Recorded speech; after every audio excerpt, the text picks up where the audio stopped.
In this lesson, we're going to get in touch with, besides our feelings, don't you like when people say get in touch with your feelings? We're going to get in touch with something called a compound path, and we're going to use this as a demonstration on how this works. Now, compound paths are awesome in their ability to really let us do some creative clipping masks. For example, I have here a whole bunch of yellow rectangles, and I have here a photograph. Now, what I want, and this seems pretty straightforward, is I want basically these particular little rectangles to punch through, like maybe I'm looking at this image as a mosaic, or maybe through a window that has really tiny window frames in it, whatever. So let's go ahead and select everything. We're back on clipping masks now. Go ahead and select it all. And we go up, very straightforward, and go down to clipping mask.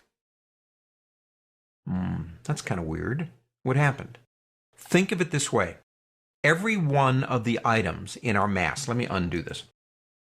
Every one of them is a separate item, and they have a stacking order. Here's the fun thing to remember. If you have a bunch of items, because you can only use one as the mask, and you do select them like I did, and basically you then try to use it as a clipping mask, it will only use the item that's the topmost in the stacking order, and that's the last one I drew, so it's at the top of the stack. You say, well, okay, why don't we group them? That makes sense. So let's do this. Let's lock image for a second so we don't accidentally select it. And let's go ahead and grab all these guys. Go up to the word object and say group. Okay, let's turn this back on. Okay, so these are now in a group. And we try the same thing again. Object, clipping mask, make. And now it's not working at all, because if I go away, it's just going invisible. What's wrong? Groups are nice, and I use them all the time.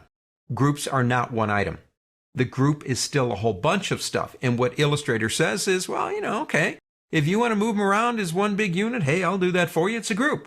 But you know what, Andy? They still have a stacking order, and I still think they are separate items. So group them if you want, but they're not going to work if you want a clipping mask. The only thing I'll let you do, Andy, is if that's one item.